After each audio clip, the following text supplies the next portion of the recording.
Timur لیپ top کھولے کام کرنے میں مصروف تھا۔ اچانک اسے اوپر سے چیخ کی آواز آئی۔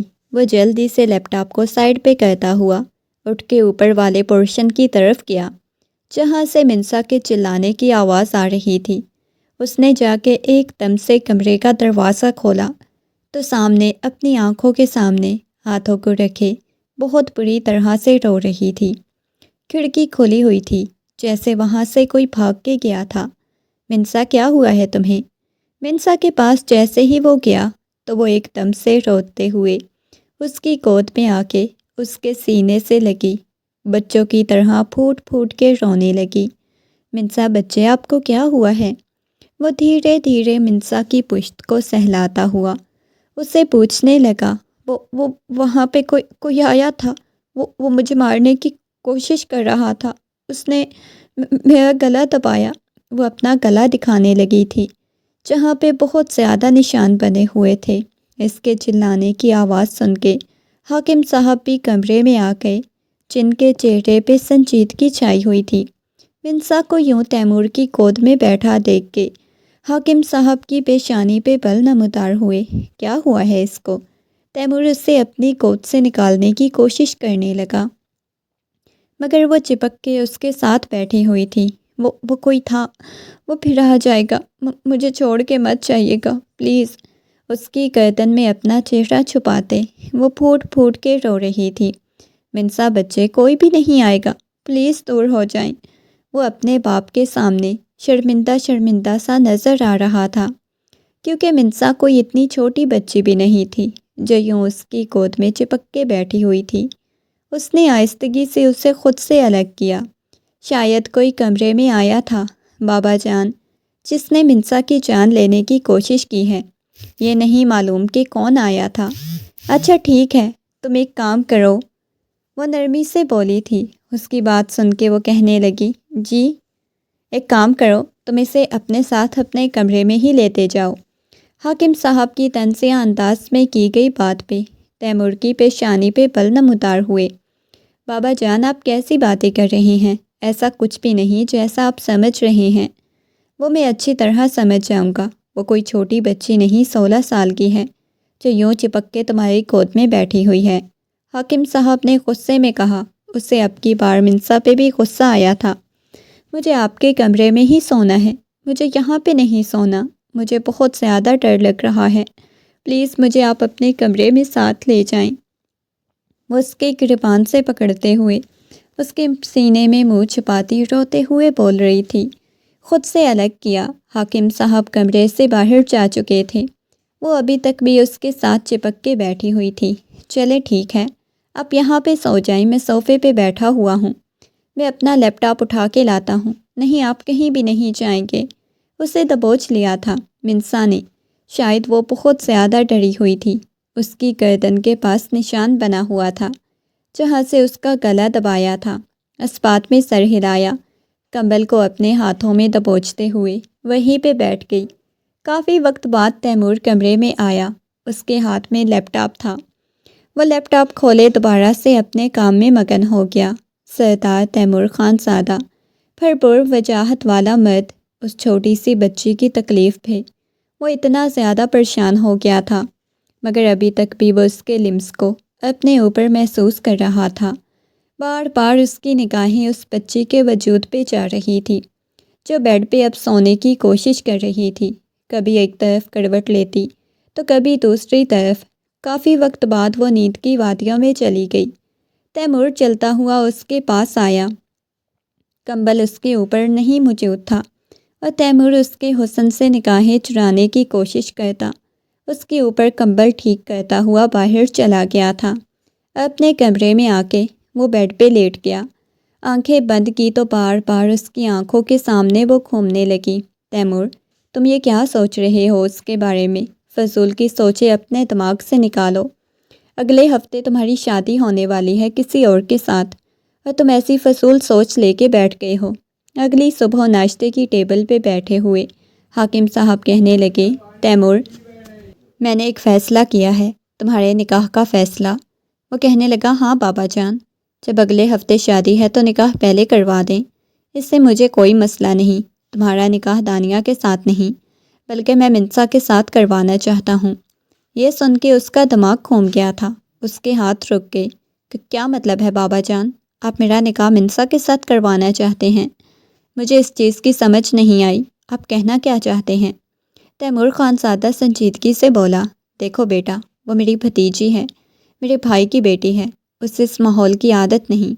ویسے بھی ہمارے خاندان میں دو شادیاں عام سی بات ہے، تمہاری بھی 2 ہی مائیں تھی، یہ بات مت بھولو، اور تم 2 شادیاں کر لو گے تو کوئی مسئلہ کھڑا نہیں ہو جائے گا۔ اس کے بابا کے لیے یہ بات نارمل تھی، مگر پاس بیٹھی ہوئی پاکیزہ بیگم کہنے لگی، اب یہ میری بھانجی پہ ظلم کریں گے، پہلے آپ نے مجھ پہ ظلم کیا، اب میری بھانجی پہ بھی وہی ظلم کرنا چاہتے ہیں۔ حاکم صاحب پاکیزہ بیگم کی بات سن کے وہ کہنے لگے، پاکیزہ بیگم آپ خاموش رہیں، مردوں کی باتوں میں عورتوں کو بولنے کا کوئی حق نہیں ہوتا۔ حاکم صاحب کی بات پہ وہ خاموش ہو گئی تھی، وہ کچھ نہیں کہہ سکتی تھی، وہ جانتی تھی وہ بے بس ہیں۔ سب سے زیادہ نفرت تو انہیں گھر میں آئی ہوئی منسا سے محسوس ہو رہی تھی۔ ٹھیک ہے بابا جان، جو آپ کا حکم۔ وہ نگاہیں جھکا گیا تھا، اس نے پہلے بھی کبھی اپنے باپ کے حکم کے سامنے بات نہیں کی تھی، اور آج بھی وہ خاموش ہو گیا تھا۔ مگر پاکیزہ بیگم تو جل بھن کے رہ گئی تھی، انہیں لگا تھا کہ شاید ان کا بیٹا اپنے حق کے لیے بولے گا، مگر وہ بھی خاموش ہو گیا تھا۔ یہ سب مرد ایک جیسے ہوتے ہیں، اسے بھی دوسری شادی کا چاہ چڑھ جائے گا، تیسری بھی لے کے آئے گا۔ میری بھانجی پہ تو وہ خود ہی سوچے جا رہی تھی۔ اگلی شام بہت ہی سادگی سے تیمور کا اور منسا کا نکاح ہو گیا۔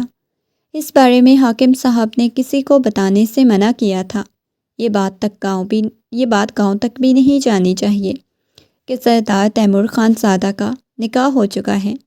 نہ ہی پاکیزہ بیگم اپنی بھانجی کو بتائیں گی، یہ نکاح خفیہ رکھنا ہے۔ حاکم صاحب کے دماغ میں کیا چل رہا تھا یہ کوئی نہیں جانتا تھا۔ یہ نکاح خفیہ رہنے والا تھا، رات کا وقت تھا۔ یہ نکاح کیوں کروایا ہے تایا جان نے میرا؟ وہ خود سے سوال جواب کر رہی تھی۔ جب سے وہ یہاں پہ آئی تھی وہ بہت زیادہ الجھی ہوئی تھی، اسے نہیں معلوم تھا اس نے کیا کرنا ہے اور کیا نہیں۔ تیمور کی نظر میں وہ بالکل چھوٹی سی بچی تھی، جسے شادی کے بارے میں کچھ بھی پتہ نہیں تھا، کچھ بھی علم نہیں تھا، اور وہ بھی اپنے ماں باپ کی اس قدر لاڈلی تھی کہ اسے ہمیشہ بچوں کی طرح رکھا گیا۔ انہیں نہیں پتہ تھا یہ شادی بیاہ یہ سب کچھ کیا ہوتا ہے۔ وہ تو ابھی بچپن سے ہی باہر نہیں آئی تھی، اب تک وہ گڑیا کے ساتھ کھیلتی تھی۔ کمرے کا دروازہ کھلا، تیمور خان زادہ کمرے میں داخل ہوا تھا۔ وہ اس سے کچھ بات کرنا چاہتا تھا۔ میری بات سنو منسا، وہ نرمی سے بولا اور آ کے منسا کے پاس کھڑا ہوا تھا۔ منسا چلتے ہوئے اس کے پاس آ گئی، اگلے ہی لمحے وہ اس کے سینے سے لگ گئی تھی۔ یہ دیکھ کے اس کا دل بڑی شدت سے دھڑکا تھا، اس کی دھڑکنوں کو اپنے سینے میں دھڑکتا ہوا محسوس کرنے لگا۔ آہستگی سے اسے خود سے الگ کیا۔ کیا کر رہی ہو؟ پلیز دور رہو منسا۔ شاید اس مرد کو یہ ڈر لگنے لگا تھا کہ وہ کبھی اس بچی کے سامنے ہار نہ جاتا، یا اپنے جذبات کے ہاتھوں مجبور ہو کے کوئی ایسا ویسا قدم نہ اٹھا لیتا جس سے اسے تکلیف پہنچتی۔ ہماری شادی ہو چکی ہے نا، اب ہم دونوں میاں بیوی ہیں نا، اب ہم ایک کمرے میں رہیں گے۔ اتنا تو اسے پتہ تھا، میاں بیوی ایک کمرے میں رہتے ہیں، مگر اس سے زیادہ وہ کچھ نہیں جانتی تھی۔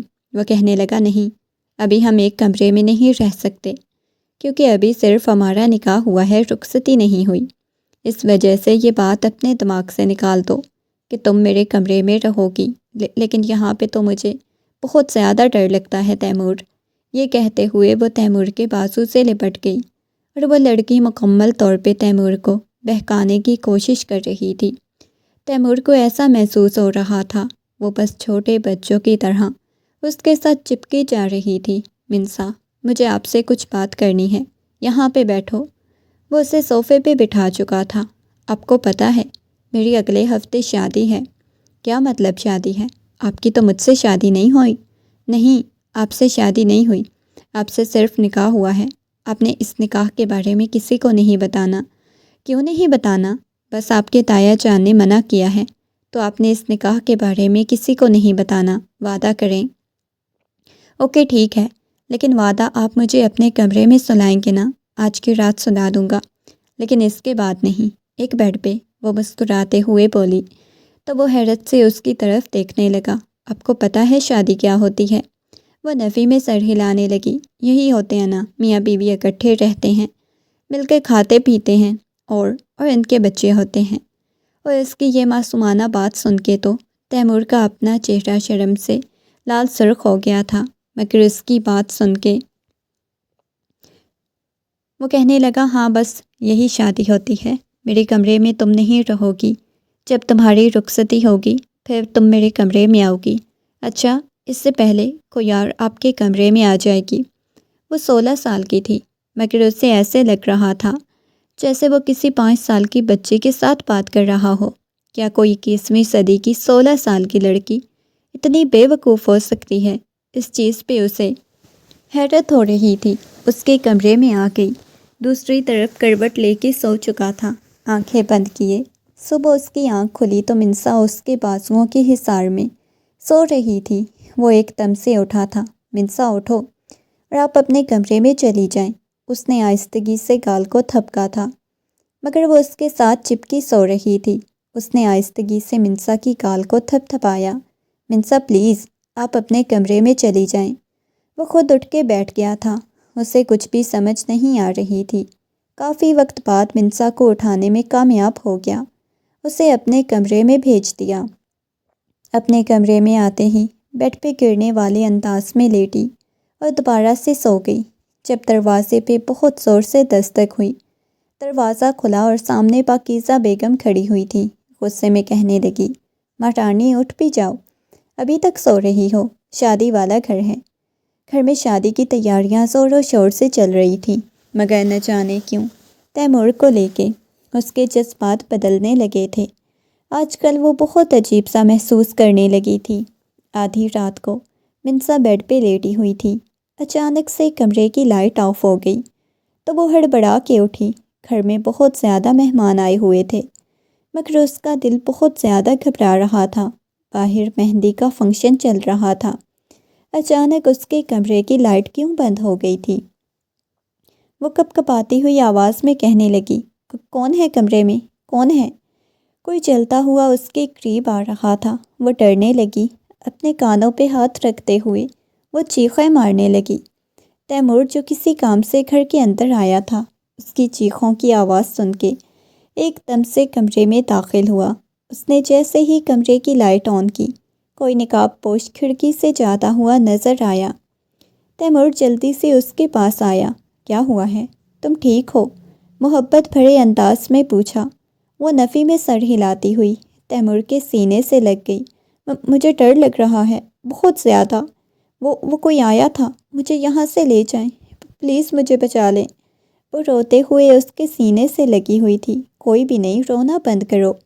وہ اس کے آنسوؤں کو صاف کرتے ہوئے بولا تیمور مجھے ڈر لگ رہا ہے، یہ کون ہے؟ وہ آج پھر وہ آیا تھا، تیمور کے ساتھ لپٹی ہوئی تھی۔ تیمور کہنے لگا کچھ بھی نہیں ہوتا، بس اب رونا نہیں ہے۔ اس کی پشت کو سہلاتے ہوئے اسے خاموش کروا رہا تھا۔ مجھے ڈر لگتا ہے۔ تیمور نے محبت سے اسے خاموش کروایا۔ نہ جانے کیوں آج بھی تیمور کے یوں سینے سے اس کا لگنا تیمور کو ہلا کے رکھ دیتا تھا۔ وہ خود کانپنے لگ جاتا تھا۔ وہ جب آ کے اس کے سینے سے لگتی تھی، جب وہ اس کی دھڑکنوں کو محسوس کرتا تھا، جب اس کے ہاتھوں کا لمس اپنے اوپر محسوس کرتا، جب اس کی گردن میں اپنا چہرہ چھپاتی تھی، جب وہ روتی تھی، جب اس کے آنسوؤں کو وہ صاف کرتا تھا، یہ سب کچھ اس کے لیے عجیب سے جذبات، عجیب سی فیلنگز تھی، جن کے بارے میں وہ خود بھی سمجھ نہیں پا رہا تھا۔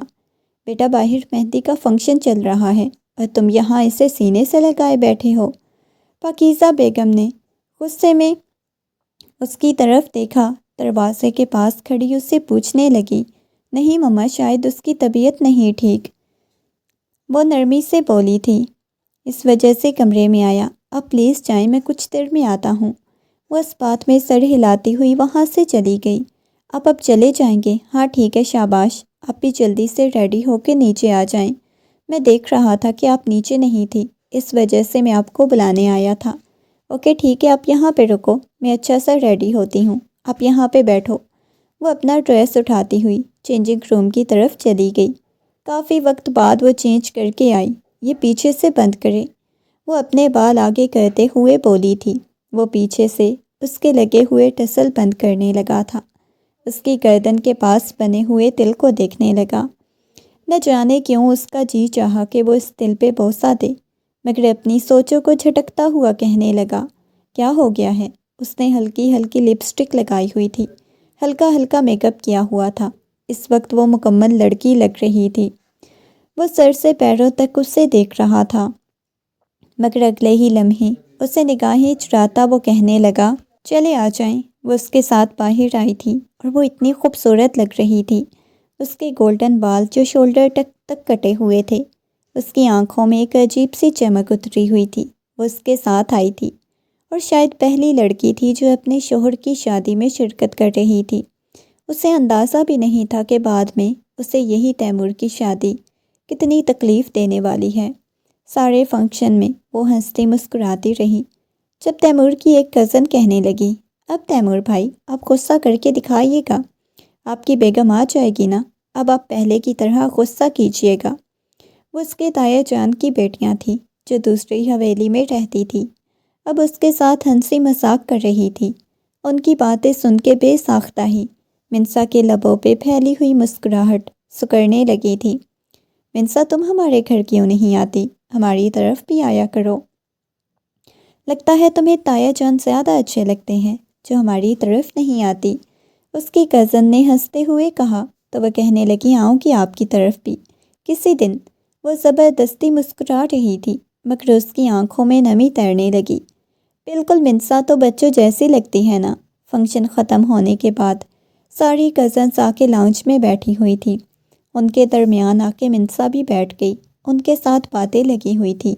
تمہیں پتہ ہے منسا، یہ اتنے زیادہ کھڑوس ہیں نا تیمور، آج تک کسی سے ہنس کے یا مسکرا کے بات نہیں کرتے، تمہیں ڈانٹتے نہیں ہیں؟ منسا نے نفی میں سر ہلایا، نہیں، مجھے تو آج تک نہیں ڈانٹا۔ بچ کے رہا کرو، اب تو شادی ہونے والی ہے، اب تو بدل گئے ہوں گے، نہیں تو پہلے تو بہت ڈانٹتے تھے، ہمیں بھی بہت زیادہ ڈانٹتے تھے۔ ہم کھیلنے آتی تھی مگر ہمیں ڈانٹ کے بھگا دیتے تھے، کہتے تھے شور مت کرو، اتنی خاموش پسند ہیں۔ اسے تیمور کی باتیں بتائی جا رہی تھی، وہ بس نگاہیں جھکائے بیٹھی ہوئی تھی۔ وہ ان سب سے الگ تھی، وہ ان کی کزن لگتی ہی نہیں تھی۔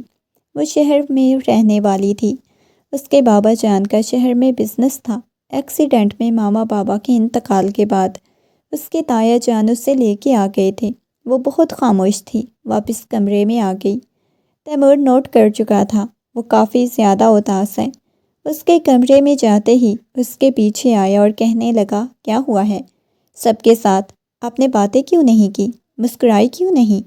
اتنی زیادہ اداس کیوں ہیں؟ صوفے پہ بیٹھتے ہوئے پوچھنے لگا۔ وہ چلتے ہوئے آ کے اس کی گود میں اپنا سر رکھتے ہوئے لیٹ گئی۔ میں آپ کو کھونا نہیں چاہتی، میں ہمیشہ آپ کے پاس رہنا چاہتی ہوں، تو میں نے کب بولا ہے کہ آپ مجھے کھو دو گی؟ وہ محبت سے اس کی پیشانی پہ بوسہ دیتے ہوئے بولا تھا۔ آپ کی دوسری بیوی آ جائے گی نا، تو آپ مجھے اپنی بیوی قبول نہیں کرتے، بہت جلد کر لوں گا قبول۔ نہ جانے کیوں تیمور اس کے ساتھ محبت بھری باتیں کیے جا رہا تھا جو اسے نہیں کرنی چاہیے تھی۔ ایک دن تم میرے پاس ہوگی، میرے بہت قریب، وہ اس کے کان میں سرگوشی کر کے بولا، تو اس کا دل بہت شدت سے دھڑکا تھا۔ چلو ٹھیک ہے، اب میں اپنے روم میں جا رہا ہوں، کافی زیادہ تھک گیا ہوں۔ یہ کہہ کے وہ کمرے سے باہر چلا گیا۔ اس کے جاتے ہی اس نے غصے میں سارے کشن اٹھا کے صوفے سے نیچے پھینک دیے۔ نہیں تیمور، آپ صرف میرے ہیں، میں آپ کو کسی اور کا نہیں ہونے دوں گی۔ یہ مجھے کیا ہو رہا ہے؟ اس کے دل میں بہت زیادہ تکلیف ہونے لگی تھی۔ آنکھیں بند کی تو درد اس کا آنسو بن کے نکلنے لگا۔ مولوی صاحب نے جب تیمور سے نکاح کے لیے پوچھا تو اس نے سامنے کھڑی ہوئی اس موم سی گڑیا کو دیکھا جو پہلے سے اس کے نکاح میں موجود تھی، مگر ابھی تک اسے یہ بات سمجھ نہیں آئی تھی کہ اس کے بابا جان نے آخر اس نکاح کو اتنا خفیہ رکھنے کا کیوں بولا تھا۔ اس نے قبول ہے کہا، ہر طرف پٹاخوں کی آواز گونجنے لگی، مگر یہ ساری آوازیں اس کے دل پہ کسی تیر کی طرح لگ رہی تھیں۔ اس نے ضبط سے اپنی آنکھیں بند کر لیں۔ اسے پہلی دفعہ احساس ہوا تھا اپنی چیز میں کسی اور کی شراکت کسی عورت سے برداشت نہیں ہوتی۔ وہ تیمور کو دیکھے جا رہی تھی۔ وہ رخصت ہو کے واپس آ گئے۔ آتے آتے رات ہو چکی تھی۔ اسے بہت زیادہ تیز بخار ہونے لگا تو منسا سیدھا اپنے کمرے میں چلی گئی۔ اپنے کمرے میں آتے ہی اس نے بہت زور سے کمرے کا دروازہ بند کیا۔ دروازے کے ساتھ ٹیک لگاتی اپنے دل پہ ہاتھ رکھ کے بری طرح سے رونے لگی۔ یہ مجھے کیا ہو رہا ہے؟ کیوں میں تیمور کو کسی اور کے ساتھ برداشت نہیں کر پا رہی؟ ان پہ تو صرف میرا حق ہے نا، کسی اور کے ساتھ۔ میں آج رات وہ کسی اور کے پاس آؤں گے۔ آج وہ مجھے اپنے پاس بھی نہیں آنے دیں گے۔ آج کے بعد میں ان کے کمرے میں بھی نہیں جا سکوں گی۔ نہ جانے کتنے سوال جواب وہ اپنے آپ سے کیے جا رہی تھی۔ دانیہ دلہن بنی کمرے میں بیٹھی ہوئی تھی۔ کمرے کا دروازہ کھلنے کی آواز آئی تو دانیہ کا دل بہت شدت سے دھڑکا تھا۔ تیمور چلتا ہوا اس کے سامنے بیٹھ گیا۔ تیمور نہیں جانتا تھا وہ کیا بات کرے کیا نہ کرے۔ جناب اب سوچتے رہیں گے یا ہمارا گھونگھٹ بھی اٹھائیں گے؟ اس کی چہکتی ہوئی آواز گونجی تھی۔ تیمور نے گھونگھٹ اوڑھے ہوئے اس لڑکی کی طرف دیکھا۔ گہری سانس لیتا ہوا اس کا گھونگھٹ اٹھا چکا تھا۔ ماشاءاللہ بہت خوبصورت لگ رہی ہیں، اس نے تعریف کی تھی۔ اور میری منہ دکھائی کدھر ہے؟ اس کی بات سن کے تیمور نے اسے منہ دکھائی کا تحفہ دیا۔ میں کافی زیادہ تھک چکا ہوں تو آپ ایک کام کریں، جا کے چینج کر لیں۔ میں سونا چاہتا ہوں۔ یہ سن کے دانیہ کے لبوں پہ بکھری ہوئی مسکراہٹ غائب ہو گئی۔ کیا مطلب ہے؟ موبائل پہ تو بڑی بڑی باتیں کہتے تھے اور یہاں پہ تو آپ ایسے خاموش ہو گئے ہیں۔